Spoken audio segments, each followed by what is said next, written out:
querido, vamos dar prosseguimento no nosso estudo sobre a escatologia. Nós estamos falando sobre a grande tribulação e nós paramos no segundo ponto desse tema, o segundo tópico desse tema. E vale a pena lembrar que o período da grande tribulação foi um período que sucedeu logo após o arrebatamento da igreja, e ele vai até a segunda etapa da volta de Jesus, que é a volta de Jesus em glória. E ele vai compreender um período de 7 anos, que é a última semana de Daniel, a última semana de ano de Daniel. E a tribulação propriamente dita, como está aí nessa segunda parte, ela vai acontecer na segunda parte dessa semana. Depois, quando no meio da aliança, né, de uma semana, que Israel fez com o anticristo ele quebra essa aliança, sentando no trono de Deus, querendo parecer ser Deus. Então, o período exatamente da grande tribulação é um período de 3 anos e meio, ou como está em alguns livros, 42 semanas, e em outros ainda dizendo 1.260 dias, se eu não me engano. E tanto faz, ou 3 anos e meio, ou 42 semanas, ou 1.260 dias, a soma deles dá exatamente 3 anos e meio. Então, nós vamos partir daí e vamos prosseguir, né? Quando ocorrerá a grande tribulação? Ela vai ocorrer após o arrebatamento da igreja. Segundo a Tessalonicenses 2, 7 e 8. Com efeito, o mistério da iniquidade já opera e aguarda somente que seja afastado aquele que o detém. Então será de fato revelado o iníquo, a quem o Senhor Jesus matará com o sopro de sua boca e o destruirá pela manifestação da sua vinda. Bom, o que Paulo está dizendo aí, que o mundo já está preparado para a chegada do anticristo. Só falta ser retirado aquilo que o detém.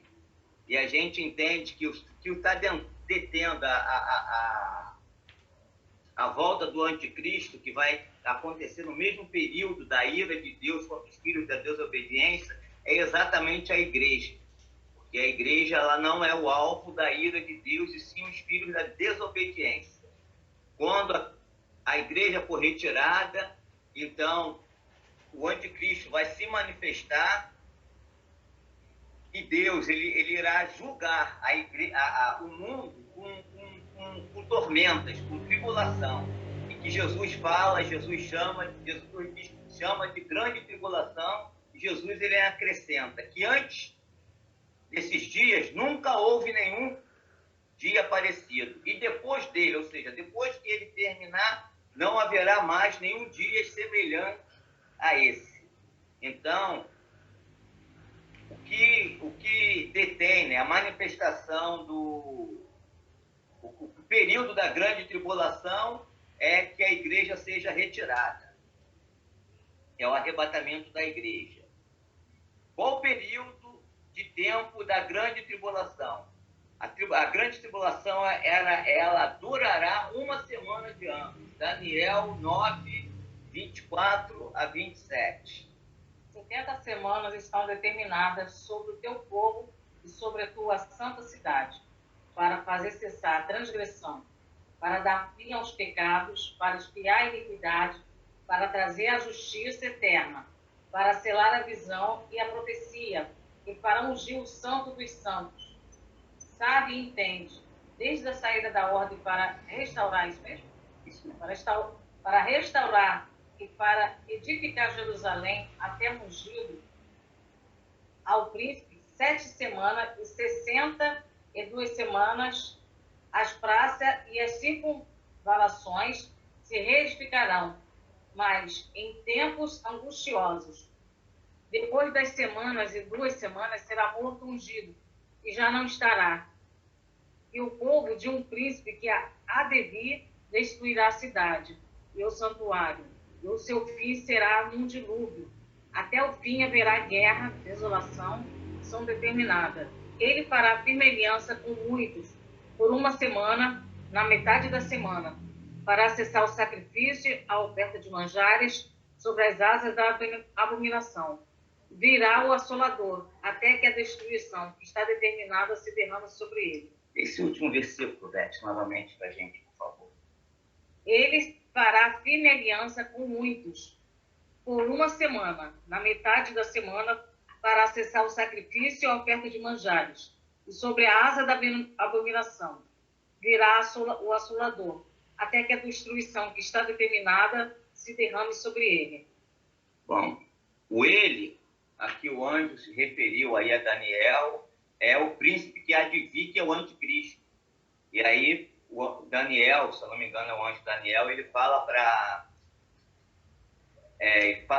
o anjo Gabriel, perdão, o anjo Daniel. O anjo Gabriel, ele fala para Daniel que ele, o anticristo, ele vai fazer aliança de uma semana com muitos. E aí vocês, pelas outras passagens da Bíblia, a gente entende que esse muitos é o povo de Israel. E na metade dessa semana, ou seja, na metade da semana de anos, são 3 anos e meio. Quando completar 3 anos e meio dessa aliança vai ser quebrada, porque, segundo está lá em Tessalonicenses, eu não me recordo se é Tessalonicenses, mas eu tenho quase certeza que é Tessalonicenses, o anticristo, ele vai se centrar no trono de Deus, exigindo para ele adoração. Israel não vai aceitar essa situação, a aliança vai ser quebrada, e aí, nessa segunda metade da última semana, para a restauração de Israel, é que vai ocorrer o período da grande tribulação. Isso tudo vai acontecer depois que a igreja for arrebatada. Sim, como nós falamos, né, a grande tribulação, no primeiro tópico, vai ser após o arrebatamento da igreja. Depois que a igreja, explicando a dúvida de Beth aqui, depois que passar o período dos gentios, a igreja ela vai ser arrebatada. Deus vai tratar novamente com Israel físico, com Israel, a nação de Israel, a nação terrestre de Israel. E vai ser nesse período, vai ser nesse período que Israel vai fazer uma aliança com o anticristo. E é exatamente a última semana que ficou faltando lá da profecia do anjo para Daniel, que 70 semanas vai se passar até que Israel seja totalmente restaurada, que cesse o pecado, que cesse a transgressão e que haja recuperação da nação de Israel. Então, esse período ele foi cortado porque Israel não aceitou a salvação de Deus, que era Jesus Cristo. Então, porque Israel não quis, Israel não aceitou a salvação de Deus, Deus passou a tratar com os gentios, como lá no texto que Renato falou, não sei se vocês leram, de Romanos 9, 10 e 11, que Paulo diz que esse período foi cortado porque Israel não aceitou não aceitou a salvação. Então, para colocar ciúme na nação de Israel, Deus parou de tratar com eles e foi tratar com os gentios, com outro povo, com um povo, como Isaías falou, um povo que não o conhecia, que somos nós, os gentios. Então, Deus ele vai voltar a fazer a contagem das 70 semanas depois dos períodos dos gentios. E aí a gente não sabe quando é que vai terminar esse período, porque nem o próprio Jesus, como homem, o sabia. Então, somente Deus, o seu próprio decreto, por sua própria vontade. Alguma dúvida? Podemos prosseguir? Então, vamos lá. A grande tribulação propriamente dita será na segunda parte da semana de anos. Apocalipse 12, 6. Letra B, gente. Apocalipse 12, 6. A mulher, porém, fugiu para o deserto, onde lhe havia Deus preparado lugar para que nela a sustentasse durante 1260 dias. Se a gente for lá ler Apocalipse, capítulo 12, do versículo 1 ao versículo 6, a gente vai ver que essa mulher trata-se da nação... E essa mulher, ela trata da nação de Israel. Depois Beth vai ler Apocalipse 12, de 1 a 6. Mas antes, vamos ler 13, 5, tá? Alguém fez alguma pergunta? Não, então vamos. Foi-lhe dada uma boca que proferia arrogância e blasfêmia, e a autoridade para agir 42 meses.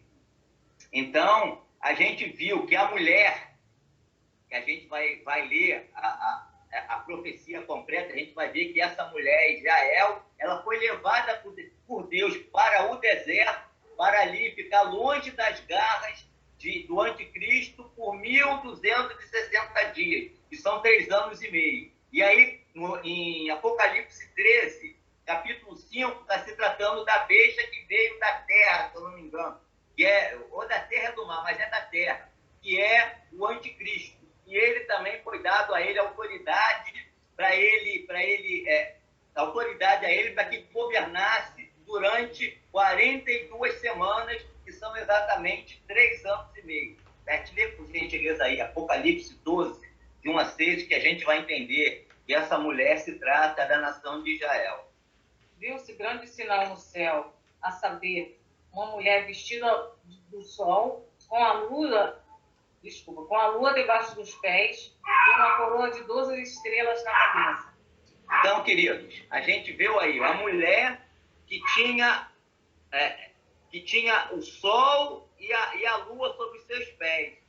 Se a gente for ler lá um dos sonhos que José teve, a gente viu que José, ele viu o sol, a lua e 12 estrelas se prostrando sobre ele, e todo mundo ali entendeu que o sonho estava se retratando a família de Israel, a família de José, a família de Israel, que eles iriam se prostrar diante de José. E Jacó ainda fala para José: por acaso eu, sua mãe e seus irmãos nos prostraremos a você? Então, é uma deixa que essa profecia nos mostra. O sonho de José. Continua lendo. Versículo 2. Que, achando-se grávida, grita com os dores de parto, sofrendo tormento para dar à luz. Viu-se também outro sinal no céu, eis um grande dragão, grande vermelho, com 7 cabeças, 10 chifres, e nas cabeças 7 diademas.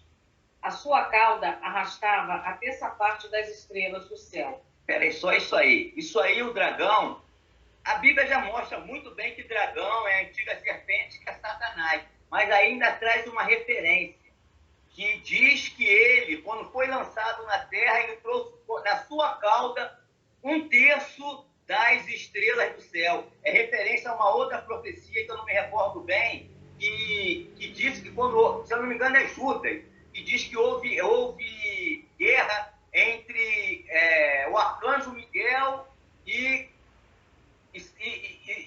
Satanás, né? E que Satanás, e que Miguel, ele prevaleceu, e que Satanás foi lançado na terra, e com ele 1/3 das estrelas do céu. Isso aí também é uma referência, que o dragão, é mais uma referência que diz que o dragão que está de olho na mulher é Satanás, a antiga serpente. E 1/3 das estrelas do céu são 1/3 dos anjos caídos, ou seja, de 100% dos anjos que Deus criou, 1/3 desses anjos aceitaram a sedição de Lúcifer e caíram juntamente com Lúcifer. Beth, continua lendo, por favor. Continuando no versículo 4. A sua cauda arrastava a terça parte das estrelas do céu, o quais lançou para a terra. E o dragão se deteve em frente à mulher que estava para dar à luz, a fim de devorar o filho quando nascesse. Nasceu-lhe, pois, um filho varão, que há de reger todas as nações com o cetro de ferro. E seu filho foi arrebatado para Deus. Só aí. Então, nasceu um filho varão que vai fazer o quê? Regerá as nações. Com o quê? Com cetro de ferro. Isso aí tem um... Se eu não me engano, é Isaías que diz, ou é Daniel, não me recordo bem, que diz que Jesus, ou Salmos, mas eu acho que é Salmos, que ele vai reger a nação com vara de ferro. Então, isso aí fica muito, muito claro que a mulher que está para dar luz é Israel, e que o filho que ela deu à luz se chama Jesus Cristo. Continua, velho. Versículo 6. A mulher, porém, fugiu para o deserto, onde lhe havia Deus preparado lugar para que nela sustente durante 1.260 dias. Então, essa profecia aí mostra que a mulher, que é a nação de Israel, ela foi levada por Deus para o deserto para fugir da ação do dragão, que é Satanás, que deu exatamente o seu poder ao anticristo para que o anticristo governasse. Então, Israel, ela vai estar separado por Deus no deserto, e disso aí a gente entende também que a manifestação do juízo de Deus sobre toda a terra, Israel vai estar guardado dessa provação também, tá? O Israel natural, ele também vai estar guardado desse período de provação, que Deus é o próprio Deus que vai sustentá-lo, e da ação do anticristo que vai governar com o poder de Satanás. Amém, querido? Ficou esclarecido? Deu para a gente entender quem é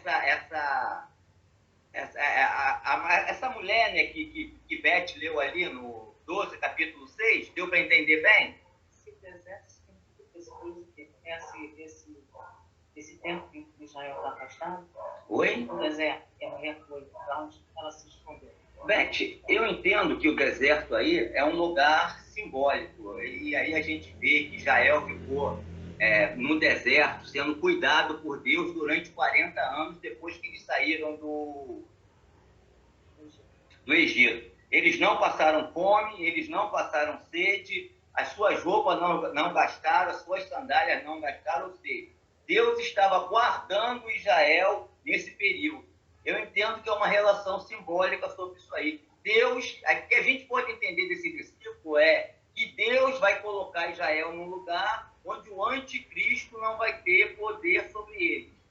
E depois a gente vai entender que esse lugar não é propriamente a terra em que eles habitam, não, tá? Porque essa terra vai ser tomada. Pelo menos boa parte dessa nação de Israel não estará ali, tá? Porque elas vão ser tomadas também. A gente vai ver sobre isso quando a gente falar sobre as duas testemunhas, tá? Ficou entendido isso aí, gente? Ficou claro ou ficou complicado? Ei. Oi, quem falou? Renata. Meu pai está Fala, falando a Renatinha. referência que você falou sobre Jesus e o cetro de ferro. Fala aí, pai. Sim. Salmos capítulo 2, verso 9. Pode ler para a gente, meu pastor. Tu quebrarás com vara de ferro, despedaçarás com vaso de barro. Renato, não estou ouvindo você direito, não. Ficou muito baixo. Não sei os outros. Eu não te ouvi direito, não. Eu também não. Tu as quebrarás com vara de ferro e as despedaçarás como a um vaso de barro. Então, tem essa passagem aí que mostra que o varão que vai reger com vara de ferro é exatamente Jesus, o Filho de Deus, o qual a mulher Israel, Jesus é da descendência de Israel, vai nascer. E Deus vai, nesse período de grande tribulação, Israel estará sendo guardada por Deus. Ou seja, o intento do anticristo de destruir a nação de Israel vai ser frustrado por causa de Deus. E a gente, quando estiver estudando sobre as duas testemunhas, a gente vai ver que essas duas testemunhas, foi também usada por Deus nesse sentido de estar guardando a Israel natural. Amém, queridos? seguir em frente? Ou tem mais alguma dúvida? Então vamos lá, terceiro tópico. O que acontecerá durante a grande tribulação? A ira de Deus será derramada sobre a terra. Apocalipse 6, 16 e 17. E disseram aos montes e aos rochedos: cai sobre nós e escondei-nos da face daquele que se assenta no trono e da ira do Cordeiro, porque chegou o grande dia da ira dele. E quem é que pode suster? Então, a grande tribulação é a manifestação da ira de Deus contra os filhos da desobediência. Isso aí, queridos, é pré-figurado, tá? No que aconteceu, e nós vamos falar sobre isso quando estivermos falando sobre as duas testemunhas, é pré-figurado no que aconteceu com a nação de Israel quando estava lá no Egito, tá? E Deus lançou pragas sobre o povo do Egito porque estava maltratando Israel e porque não queria libertar o povo de Israel. Esse período lá no Egito era uma prefiguração desse período de grande tribulação, tá? Alguma dúvida em relação a isso? Eu acho que não, né? O versículo deixou isso muito bem claro. Outra coisa que vai acontecer durante a grande tribulação: o anticristo fará uma aliança com Israel. Nós já lemos esse versículo, mas nós vamos ler de novo. Daniel 9, 27. Ele fará firme aliança com muitos por uma semana. Na metade da semana fará cessar o sacrifício e a oferta de manjares. Sobre as asas da abominação virá o assolador, até que a destruição está determinada se derrame sobre ele.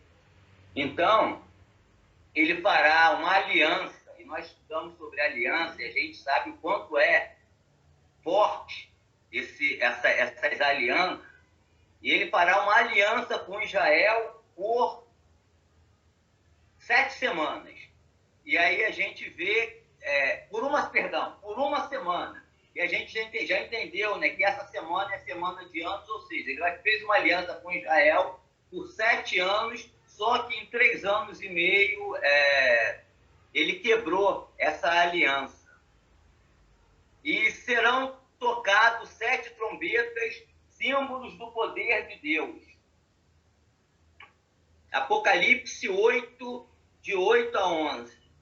O segundo anjo tocou a trombeta, e uma grande montanha ardendo em chama foi atirada ao mar, cuja terça parte se tornou em sangue. Morreu a terça parte da criação que tinha vida existente no mar, e foi destruída a terça parte das embarcações. O terceiro anjo tocou a trombeta, e caiu do céu sobre a terça parte dos rios e sobre a fonte das águas uma grande estrela, ardendo como tocha. O nome da estrela é Absinto, e a terça parte das águas se tornou em absinto. E muitos dos homens morreram por causa dessas águas, porque se tornaram amargosas. Então, querido, aí está dizendo que durante o período da grande tribulação, 7 trombetas serão tocadas.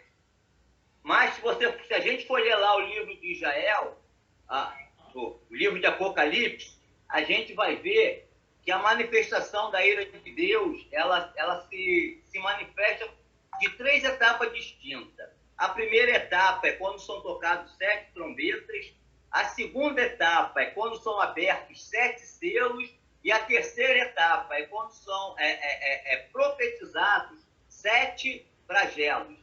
Então, se a gente for contar, 3 vezes 7 são 21. 21 vezes Deus vai manifestar a sua ira contra contra os filhos da desobediência, contra aqueles que se voltaram contra eles, e a gente vai entender que esses também são aqueles que invadiram Israel e tentaram destruir Israel, assim como Deus, ele castigou o Egito com 7 pragas, porque flagelou Israel, Deus também vai estar julgando o mundo, que vai estar flagelando o seu povo. Isso aí, se lá no Egito foram 10 pragas, no período da grande tribulação, serão 21 pragas, tá? E aí nós lemos aí sobre 2, que vai morrer uma terça parte por causa de um flagelo e outra parte por causa de um outro flagelo. Amém, queridos? Então, queridos, se a gente for trazer para o nosso dia de hoje, a gente viu que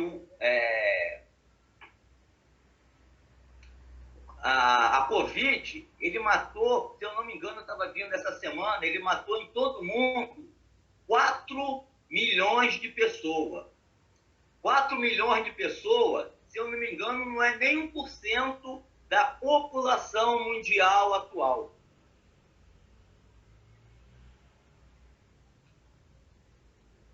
No período da grande tribulação, um único flagelo vai matar 1/3 dos homens que habitam sobre a terra. 1/3 da população mundial hoje seria 25% das pessoas que vivem hoje. E aí a gente entende por que Jesus Cristo falou que dia como aqueles nunca houve antes na história da humanidade. E depois do seu final, não haverá outros dias semelhantes àquele. Jesus ainda fala mais. Se aqueles dias, se a ira de Deus não fosse abreviada, não sobraria uma única alma viva. Então, se a gente for tomar como base o que nós vivemos nesses últimos 1 ano e meio, e for pensar o que vai acontecer naquele período, isso que nós estamos vivendo não é nada em comparação com aquilo que vai ocorrer durante aquele período. Amém, querido? Alguma dúvida até aqui? Podemos seguir em frente? Como findará a grande tribulação? Com a volta pessoal de Cristo. Apocalipse 19:11. Vi o céu aberto, eis um cavalo branco. O seu cavaleiro se chama Fiel e Verdadeiro. Julga e peleja com justiça. Amém. Agora, Zacarias 14:13.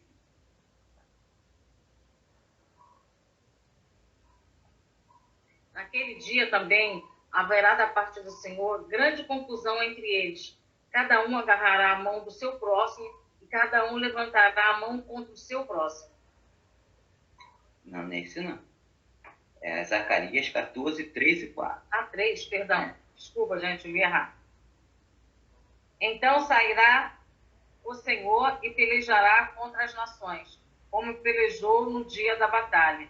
Naquele dia estarão os seus pés sobre os montes das oliveiras, que está de fronte de Jerusalém para o oriente. O monte das oliveiras será fendido pelo meio, para o oriente e para o ocidente. E haverá um vale muito grande. A metade do vale se apartará para o norte e a outra metade para o sul. Querida, essas duas profecias, elas são concernentes à segunda etapa da volta de Cristo, que será a volta de Jesus em glória, quando todo olho verá.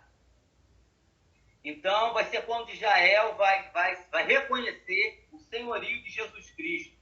E é interessante que, quando isso acontecer, as duas testemunhas já vai ter terminado seu período, seu ministério, elas já vão ter sido mortas, já vão ter ressuscitado indo para o céu. Israel já vai estar cercado e totalmente à mercê do anticristo. Então, quando o anticristo pensar que já não tinha mais nenhuma objeção, ou seja, as duas testemunhas não existiam mais, a nação de Israel já estava totalmente à sua mercê, e quando ele pensar que ele triunfou, a Bíblia diz que Jesus Cristo vai vir com poder e grande glória, cavalos, é o cavalo branco, que Apocalipse fala lá, que o seu cavaleiro está escrito na sua coxa, fiel e verdadeiro, que julga com justiça. E a profecia de Zacarias também, capítulo 14, que diz que ele vai descer e vai vingar a Israel, vai defender a Israel, e Israel vai entender, quando a gente for falar sobre esses testemunhos, a gente vai entender direitinho por que Israel vai ter pleno conhecimento disso daí que vai acontecer através das duas testemunhas, tá? Então, como findará a grande tribulação? Primeiro tópico, com a volta pessoal de Jesus Cristo, ou seja, quando Jesus Cristo voltar. Segundo tópico, com a gloriosa vitória de Cristo. Apocalipse 19, de 15 a 21. Sai da sua boca uma espada afiada, para com ela ferir nações, e ele mesmo as regerá com cetro de ferro, e pessoalmente pisará o lagar do vinho, do furor da ira de Deus Todo-Poderoso. Tem o seu manto e na sua coxa um nome escrito, Rei dos Reis e Senhor dos Senhores. Então vi um anjo posto em pé no sol e clamou com grande voz, falando a todas as aves que voavam pelo meio do céu: vinde, reuni-vos para a grande ceia de Deus, para que comais carne dos reis, carne de comandantes, carne de poderosos, carne de cavalos e seus cavaleiros, carne de todos que livres, quer escravo, tanto pequenos como grandes. E vi a besta e os reis da terra com seus exércitos congregados para pelejarem contra aquele que estava montado no cavalo e contra seu exército. Mas a besta foi aprisionada, e com ele o falso profeta, que com os sinais feitos diante dela seduzia aqueles que receberam a marca da besta e eram adoradores da sua imagem. Os dois foram lançados vivos dentro do lago do fogo que arde em enxofre. Os restantes foram mortos com a espada que saía da boca daquele que estava montado no cavalo, e todas as aves se fartaram de suas carnes. Queridos, eu não sei quem assistiu aquela novela Apocalipse. Teve alguém que assistiu aquela novela que passou na Record, Apocalipse? Eles fizeram lá uma representação disso daí na novela. Então, eu não assisti a novela. Eu confesso para vocês que eu não assisti a novela. Mas esse pedaço, quando passou, eu fui na casa da minha irmã que assistiu e estava passando esse pedaço. A nação de Israel, ela estava no deserto, cercada pelos anticristos. Então, mostrou, né, na cena lá da novela, Jesus Cristo vindo, derrotando o anticristo com o sopro da sua boca, que a Bíblia diz que é assim que Jesus vai derrotar o anticristo, com o sopro da sua boca. Não vai ser nem com espada, nem com lança, mas com a sua própria palavra, com o sopro que saía da sua boca. Aí depois eu também saí da sala, não vi o resto, não. Mas foi uma cena dos últimos capítulos, se eu não me engano, dessa novela que passou na Record, o Apocalipse. E fora que o brasileiro ele não tem muita condição desse negócio de... Como é que Tecnologia. É tecnologia, mas como é que fala? Como é que é o nome que dá? Efeitos especiais. Efeitos especiais, então, com um troço meio caricato, mas a personificação daquilo que a Bíblia retrata até que ficou legal. Os exércitos, a nação de Israel cercada, ali estava presente o anticristo, o falso profeta, e viu Jesus descendo, né, do céu, montado num cavalo branco, com seu exército, vindo junto com ele e eliminando ali o anticristo, o falso profeta, e mostrou ali também, né, o chão debaixo da onde o anticristo, o falso profeta, estava abrindo, e a terra engolindo, tanto o anticristo como o falso profeta. E é legal também que os efeitos especiais que eles mostraram na novela, mostrava ora aparecendo a face de um homem, né, no anticristo, ora aparecendo ora aparecendo a face de alguém que estava sendo retratado como o diabo. E a gente sabe que nesse dia, no dia do julgamento das nações, que Jesus vai voltar em glória, tanto o anticristo como o falso profeta, como o diabo, ele vai ser lançado no inferno e o diabo vai ser acorrentado ali no período de 1000 anos, que vai ser o milênio de paz que a terra vai viver até que o diabo seja solto novamente e engane as nações, tá? Então, nesse dia, vai ser lançado no inferno tanto o anticristo, como o falso profeta, como o diabo. E outra coisa que a gente tem que deixar, outra coisa que a gente tem que deixar, a gente achar que hoje existe pessoa no inferno. Hoje só existe uma pessoa no céu, que é Jesus Cristo. Ele é o primogênito de entre os mortos. E o inferno está vazio. As duas pessoas que vão inaugurar o inferno vai ser exatamente o anticristo e o falso profeta.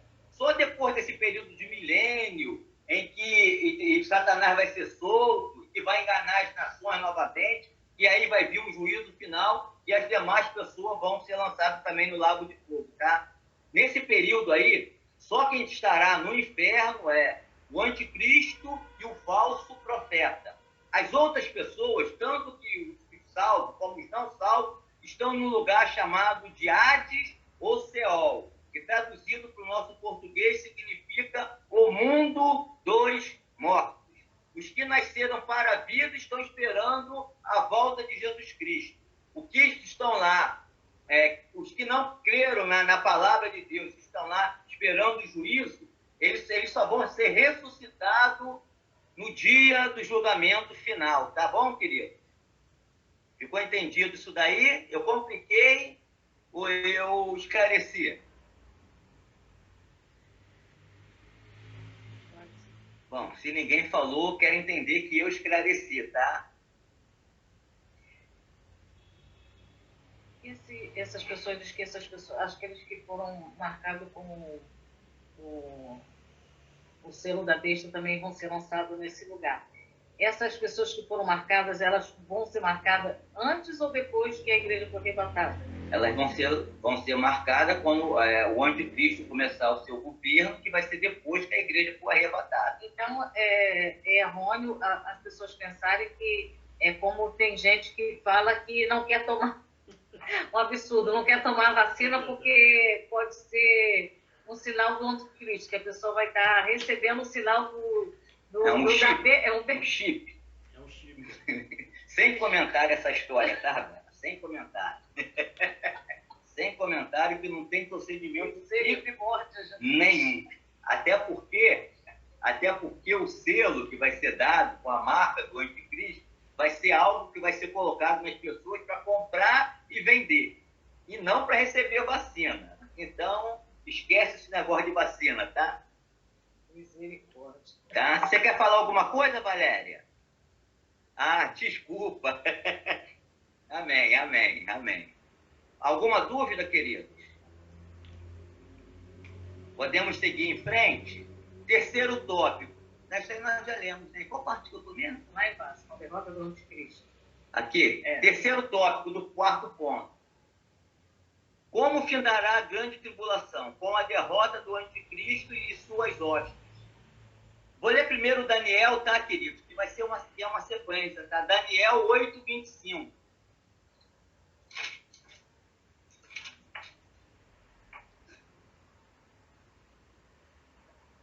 Daniel 8:25. Por sua astúcia no seu empreendimento, fará prosperar o engano, seu coração se engrandecerá e destruirá muitos que vivem despreocupadamente. Levantar-se-á contra o príncipe dos príncipes, mas será quebrado sem esforço de mãos humanas. Então, Daniel diz que aquele que vai se levantar, vai se engrandecer e vai destruir muitas pessoas, é uma profecia para o anticristo, tá, querido? Ele vai ser detido por Jesus sem contato de mão. Vocês querem ver como é que a profecia ela se cumpre? Literalmente, Lê aí, Beth. 2 Tessalonicenses 2:8. Então será de fato revelado o inimigo, a quem o Senhor Jesus matará com o sopro da sua boca, e o destruirá pela manifestação da sua vinda. Então, Daniel diz que ele vai ser derrotado sem o contato de mãos. E Paulo diz que ele vai ser derrotado com o sopro da boca do Senhor, com a simples presença do Senhor. Então, querido, se o diabo tem o seu poder e deu o anticristo, a Bíblia deixa muito claro que o poder do nosso Deus é infinitamente maior. Aquele que tinha todo o poder e autoridade da besta, do dragão, ele foi derrotado sem ser tocado por mão humana. Ele foi derrotado pelo sopro da boca do Senhor Jesus. Amém? Então vamos lá. A igreja passará pela grande tribulação. É o quinto tópico. É o quinto tema, perdão. Primeiro tópico. A igreja não estará na terra na grande tribulação. Isaías 26:20. Vai, pois, povo meu, entra nos teus quartos e fecha a tua porta sobre ti. Esconde-te só por um momento, até que passe a ira.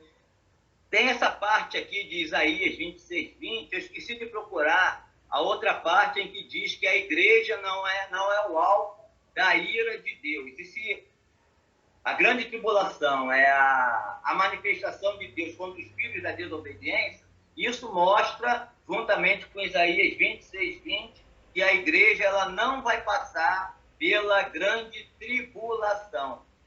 A igreja não experimentará, de repente está tendo esses versículos aqui, a igreja não experimentará o cálice da ira de Deus. Romanos 1:18-19.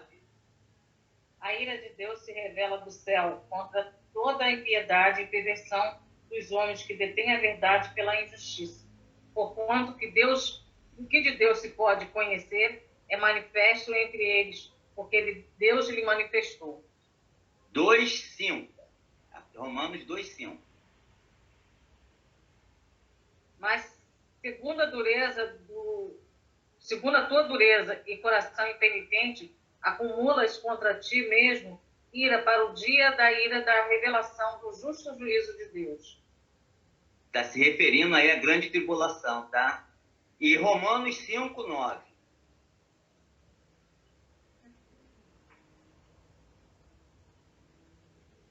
Logo, muito mais agora, sendo justificados pelo seu sangue, seremos por ele salvos da ira. Então, agora que nós fomos resgatados pelo sangue do Senhor Jesus, nós estamos livres da ira de Deus. A igreja não é o alvo da ira de Deus, mas a ira de Deus ele se revela contra aqueles que são impenitentes. Eu acho que o versículo que eu tinha falado é esse 1 Tessalonicenses 4:17. Lê pra gente, Beth. Depois nós, os vivos, o que ficarmos, seremos arrebatados juntamente com eles, entre as nuvens. Não, nem esse versículo não, mas pode continuar, é 4:17. Depois nós, os vivos, os que ficarmos, seremos arrebatados juntamente com eles, entre nuvens, para o encontro do Senhor nos ares. E assim estaremos para sempre com o Senhor. Aí fala do arrebatamento da igreja, tá? E Apocalipse 3:10.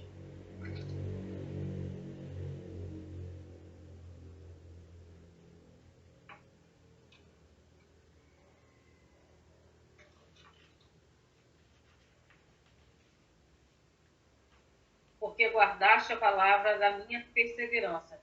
Também eu te guardarei na hora da provação, que há de vir sobre o mundo inteiro, para experimentar os que habitam sobre a terra.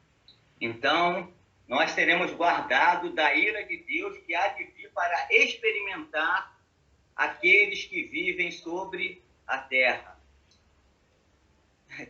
Terceiro tópico, a igreja estará glorificada com Cristo. Nós já lemos esse versículo, mas Beck vai ler de novo, tá? 1 1 Tessalonicenses 4:17. Depois, nós, os vivos, que ficarmos, seremos arrebatados juntamente com eles, entre nuvens, para o encontro do Senhor nos ares. E assim estaremos para sempre com o Senhor. Amém. Aí fala do arrebatamento da igreja. E para finalizar essa parte da apostila, durante a grande tribulação, o mundo será governado por uma trindade satânica. Satanás, o anticristo, que vai receber o poder de Satanás, e o falso profeta, que provavelmente vai ser um grande líder espiritual que vai estar ensinando o povo a prestar adoração ao anticristo, que é a besta. E este governo terminará com o retorno do Senhor Jesus Cristo. Com isso, nós terminamos o estudo sobre grande tribulação. Semana que vem, a gente vai estar falando sobre as duas testemunhas, já que na nossa apostila tem falando sobre as duas testemunhas, então fiz um estudozinho sobre as duas testemunhas, porque eu entendo que tanto as duas testemunhas como o anticristo são os três, né, personagens principais da grande tribulação, tá, queridos? E ainda para que a gente se situar melhor, essa passagem que está aqui de volta, durante a grande tribulação, o mundo será governado por uma trindade satânica, Satanás, o anticristo e o falso profeta, e este governo terminará com o retorno de Cristo. Durante esse grande período aqui, tá? Nós já estudamos que nós estaremos com o Senhor no céu, onde nós iremos participar do tribunal de Cristo e das bodas do Cordeiro.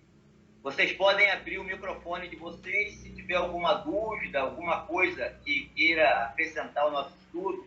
Como na aula passada, Bruno trouxe uma informação para a gente que lá em Israel existe uma rua que tem o nome de Oswaldo Aranha, muito legal para o nosso estudo. Se alguém tiver também alguma informação importante e legal concernente ao estudo e quiser falar agora ou tirar alguma dúvida, a hora é essa. Se não tiver ninguém, eu passo a palavra para o meu pastor Renato. Então, de acordo com aquilo que foi colocado, né, me corrija se eu estiver certo. Não, se você estiver certo, eu não te corrijo, não. Durante muito tempo, da caminhada cristã, a gente sempre ouvia falar, porque o anticristo muitas falavam a respeito de líderes religiosos que nós temos hoje, um dos principais da Igreja Católica, e ficavam falando, esse fulano de tal é o anticristo. Então, praticamente, se as pessoas começarem a dizer, o anticristo apareceu, fulano de tal, o anticristo está aqui, o anticristo. Então, isso não será verdade, porque, pelo que eu estou vendo, o anticristo ele só vai se manifestar depois que a igreja for arrebatada, correto? Correto.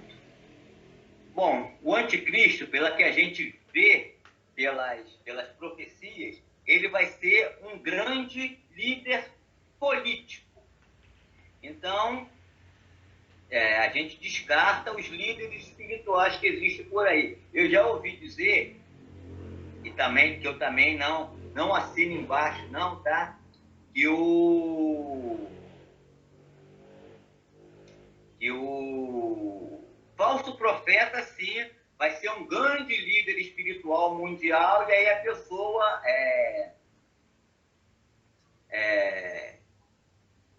diz, né, compara esse grande líder espiritual como sendo, poderia ser o Papa. Olha, que o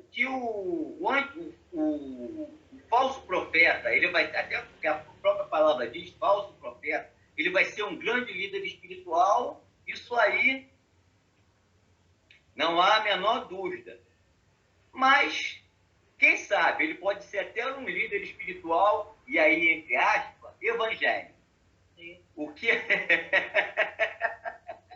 que a gente não pode fazer é rotular alguma coisa e dizer que aquilo é o suprassumo da verdade. O que a gente pode dizer, o que a Bíblia fala. E a Bíblia nos mostra que o falso profeta vai ser um grande líder espiritual.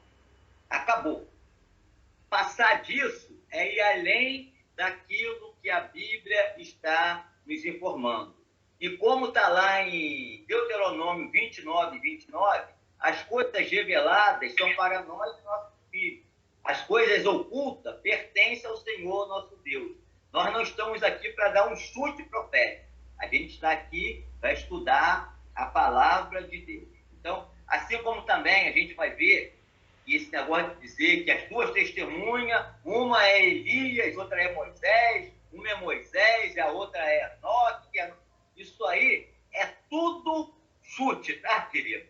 E a gente pode dizer das duas testemunhas que são dois servos de Deus e Deus vai usá-lo durante a grande tribulação. O resto é chute. Agora, uma coisa é fato. Pela manifestação do poder desses dois homens, o povo de Israel vai poder saber nitidamente que são homens enviados por Deus. Isso aí a gente vai falar na semana que vem, tá? Quando a gente começar a estudar sobre as duas testemunhas. Mas a gente não pode ouvir uma pessoa trazer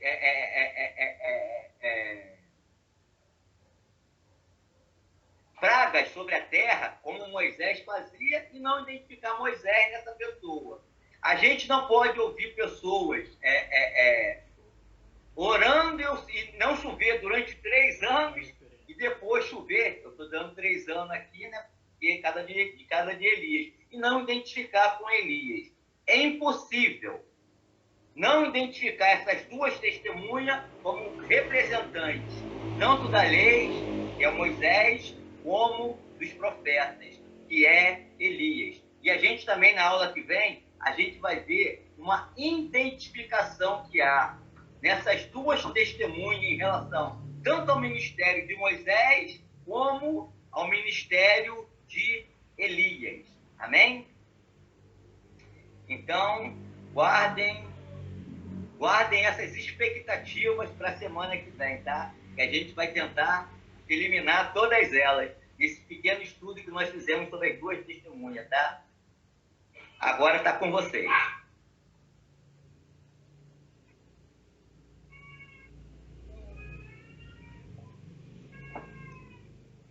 Quem vai ser a segunda pessoa a fazer pergunta?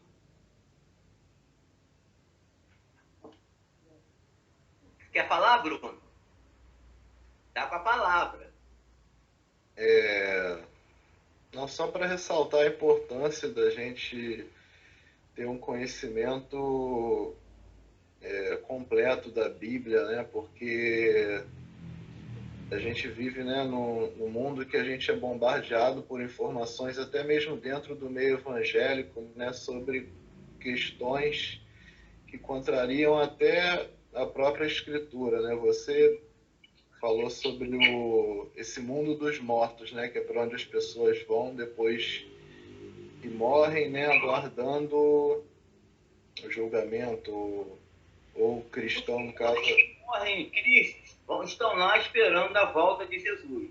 Os que morreram sem Cristo estão esperando o dia do juízo final. Isso. E só que existe no mercado evangélico livros e filmes, né, que mostram o céu e o inferno como se já existisse, né, e que pessoas, inclusive, né, estão indo para o inferno e enfim,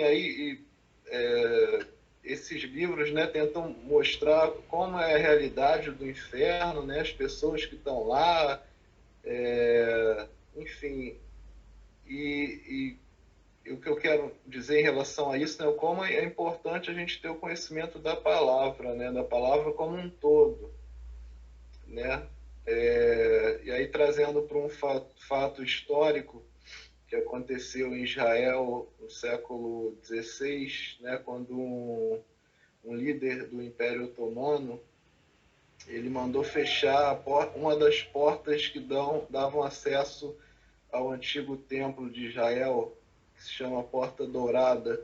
Ele mandou que fechasse aquela porta porque ele tinha conhecimento a respeito da fé judaica, né, de que o Messias entraria por aquela porta. Né? Só que Jesus já tinha passado por ali há muitos e muitos anos atrás. Né? Então, ele tinha um conhecimento, mas parcial da realidade. Né? Então, como é importante a gente conhecer toda a palavra de Deus, toda a história, para a gente entender exatamente, entender como as coisas acontecerão com exatidão. Exato. O que acontece, Bruno, em relação a isso, é que nós temos Bíblias que são muito mal traduzidas. São palavras que no original são palavras diferentes, mas que as pessoas traduzem da mesma forma. Eu vou explicar. Eu não sei bem qual é a grega ou qual é a hebraica, não. Mas no grego e no hebraico, essas palavras são bem diferentes. Quando se refere ao mundo dos mortos, a palavra que no grego ou no hebraico se usa, um é Hades, o outro é Seol, que significa o estado intermediário, que pode ser traduzido como mundo dos mortos. O estado definitivo, que aí é traduzido como inferno, no grego e no hebraico um é Geena, o outro é Tártaro. Só que as pessoas vê lá Geena, Seol, e tudo traduz como inferno, o que é uma má tradução. Por isso é que tem muito dessas confusões, porque as pessoas não procuram no texto original. Aí vai só no português e faz comentário em cima do português. Aí erra e erra feio. Você entendeu? Porque você, para fazer alguma coisa, você tem que ir no original.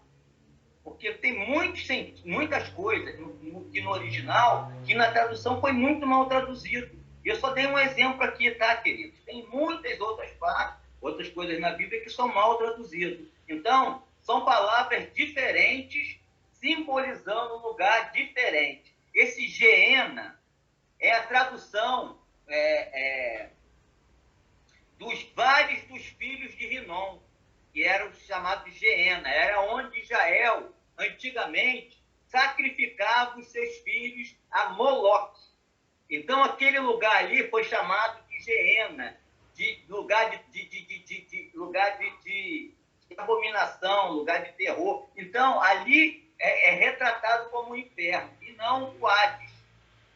Até porque tem uma parte que diz que a gente deve ensinar os nossos filhos até com vara para livrá-los do Seol. Ou seja, não faz sentido, né? São coisas, quer dizer, que na verdade esse Seol, aí é outra, eu que me confundi. O Seol, as testemunhas de Jeová, eles interpretam como Seol sendo o céu. Aí não faz sentido você chegar e ensinar o seu filho até com vara para livrá-lo do Seol. Não faz sentido. São traduções mal feitas. Tá, queridos? Então, Hades e Seol é mundo dos mortos. Geena e Tártaro é o inferno propriamente dito. É o estado final. No Hades e no Seol, lá vai estar as almas das pessoas. E o corpo vai estar em... Ai, meu Deus, eu me lembro. Minemen, que é sepultura, o lugar onde vão os corpos mortos. É por isso que lá em Apocalipse diz que o Minemen e o Seol vai dar o seu morto. Aí foi traduzido assim. E a morte e o inferno, o que o autor de Apocalipse, se eu não me engano, em Apocalipse está dizendo ali, que naquele dia, o Seol, ou seja, as almas vão vir e misturar novamente com o corpo. O Hades, o Minemen e o Seol. E aí vai estar o homem completo. Assim também, como no juízo final. As pessoas lá no Seol, ela já, como nós podemos ver lá no Lázaro e o rico, na história de Lázaro e do rico, as pessoas que estão aguardando a vinda de Cristo, elas já estão sentindo manifestação dos céus. A Bíblia diz ali que eles são tratados por Abraão, estão no seio de Abraão sendo tratados. E os outros estão sentindo amargor do inferno. Mas ali ainda não é o total, porque ali o ser humano não está completo. Ali só estão as almas sem corpo. As almas desencarnadas. No dia do arrebatamento, no dia da volta de Jesus Cristo, e Paulo diz que os mortos de Cristo ressuscitarão primeiro, Deus ele vai estar chamando o corpo que está na sepultura, que está no lugar do corpo, junto com as almas que estão no lugar. Então, eles vão se unir novamente e a pessoa vai entrar no céu completa. Quem está hoje no Hades e no Seol é o corpo, é a alma, sem o corpo. É a alma desencarnada. Amém? Ficou entendido isso daí, gente? Tanto no céu como no inferno, as pessoas vão ir num único momento. No céu, é quando Jesus chamar, arrebatar a igreja. No inferno, vai ser no dia do juízo, quando todo mundo, todos aqueles que não aceitou Jesus, vai estar diante do trono branco, ouvindo o motivo da sua sentença. Jesus falou que quem crê nele não será julgado, não vai participar desse último tribunal. Aquele que não crê nele já está condenado. As pessoas que vão participar da segunda ressurreição, que é a ressurreição dos mortos, ali as pessoas só vão saber qual é o motivo, por que elas estão sendo condenadas, tá?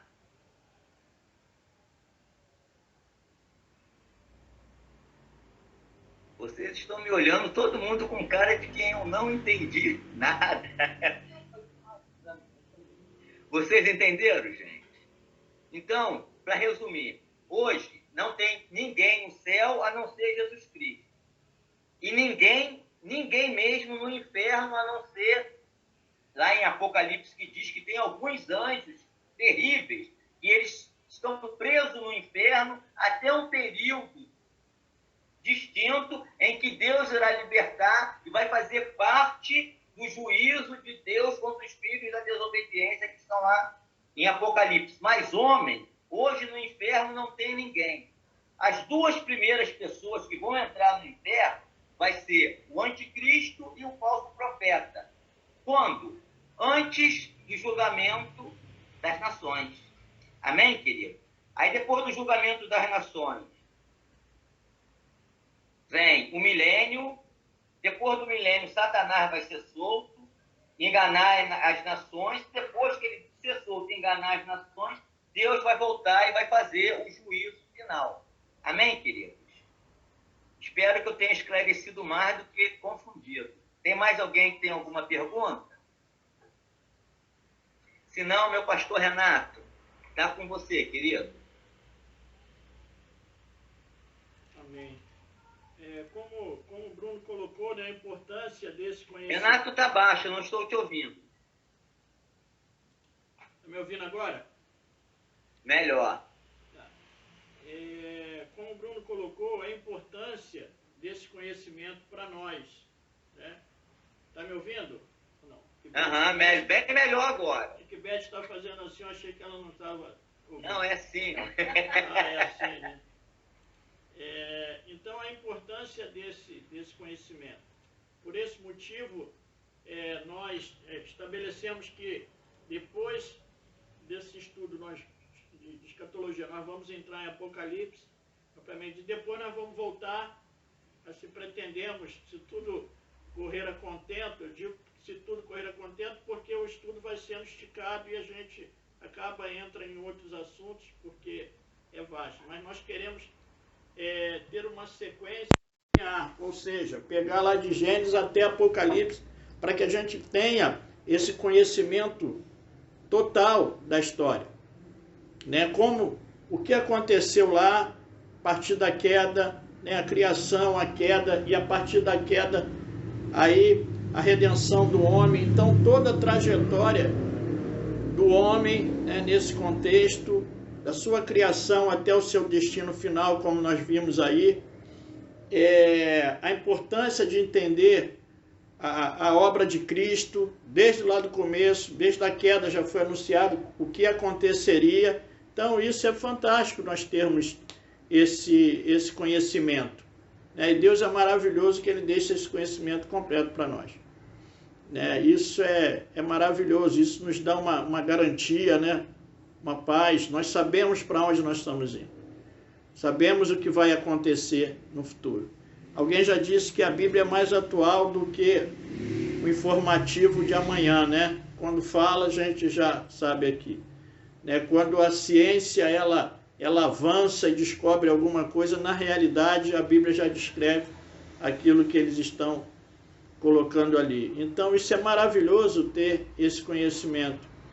E como é um livro simbólico, né, é complicado muitas vezes de se entender. E que bom que a gente tem essa oportunidade de ter o Reinaldo com o conhecimento que ele tem, porque ele já estuda há muito tempo, é um mestre aí, ele tem esse dom de Deus, para que nós possamos ter esse entendimento. Porque chega até ter coisas que são bizarras, né? Tem coisas que são bizarras, como essa questão da vacina aí que a gente ouve, e a gente, né? É bizarro isso, a gente vê algumas coisas.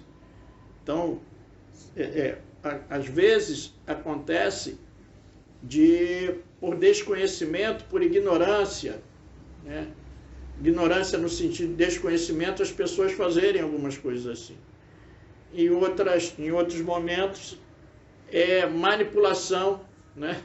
Uma palavra para distorcer, para trazer de acordo com a sua intenção, com a sua vontade, né? Lógico que também existem correntes teológicas, né?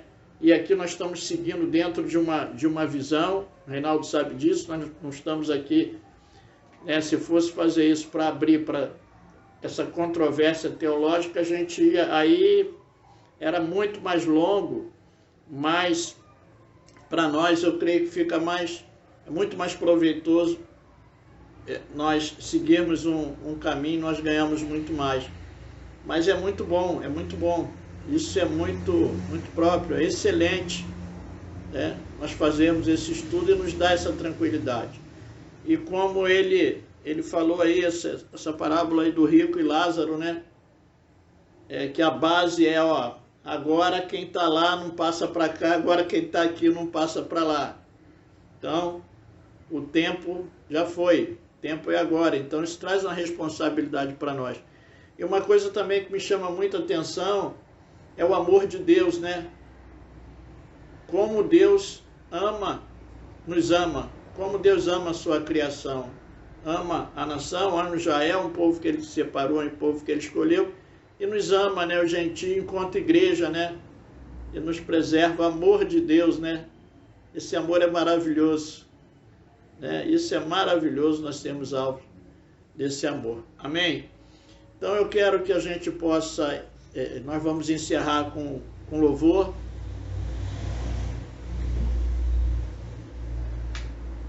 E hoje pela manhã, a gente estava meditando sobre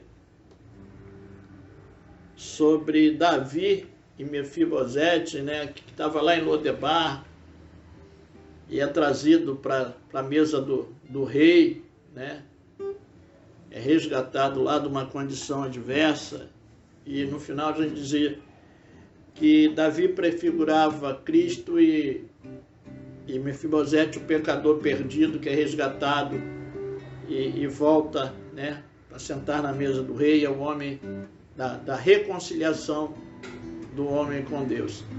E eu brincava lá de manhã, falando do que aconteceu com ele, de um tombo que ele tomou aos 5 anos e ficou aleijado lá, que era assim, eu fiz uma preparação brincando, falando da infância, de situações boas que nós vivemos, né? Porque o tema em si era pesado no sentido de você relembrar alguns traumas que a gente viveu, não só na infância, mas como ao longo da vida. Então era traumático. Então que esse estudo, que de alguma forma ele pode se tornar pesado pelas coisas, né, que vão acontecer, pela tribulação, mas para nós não é assim. Para nós que somos salvos, esse estudo é um estudo de glória e não de peso. Para nós não traz essa tristeza, essa angústia. Tem sim trazer primeiro uma alegria para nós que somos salvos. Sabermos que está tudo estabelecido na soberania de Deus, nós somos salvos. E tem que trazer uma angústia para nós, como trouxe para o rico aqui da parábola. Senhor, envia lá, manda alguém lá para avisar eles aonde eu estou e o que vai acontecer. Ele falou, eles têm Moisés e os profetas, eles que ouçam. Então isso traz para a gente, ao mesmo tempo que traz uma alegria, saber que nós somos salvos, saber que nós estamos livres da grande tribulação, saber que o amor de Deus nos alcançou, nós vamos ter uma condição futura boa, especial. Tem que trazer uma angústia para nós de saber que muita gente não vai estar nessa condição. E aí, o que foi colocado aí, o que está, um dos fatores que determina aí isso que vai acontecer é a igreja, esse estabelecimento, é a nossa presença como igreja ainda na terra. Então que nós possamos cumprir a nossa missão. Eu quero que sempre esse estudo nos remete para saber que nós temos uma missão. Nós somos embaixadores de Cristo, chamados, fomos reconciliados com Deus, mas chamados para que por meio de nós, através do Evangelho, outras pessoas possam ser reconciliadas também. Por esse motivo que toda manhã, no domingo, nós temos lá a nossa cesta, que está lá o nome dos nossos parentes, nossos familiares, nossos amigos, e que nós estamos intercedendo para que essas pessoas sejam alcançadas, assim como nós fomos. Amém? Então, que esse louvor seja um louvor de celebração para nós. Amém? Já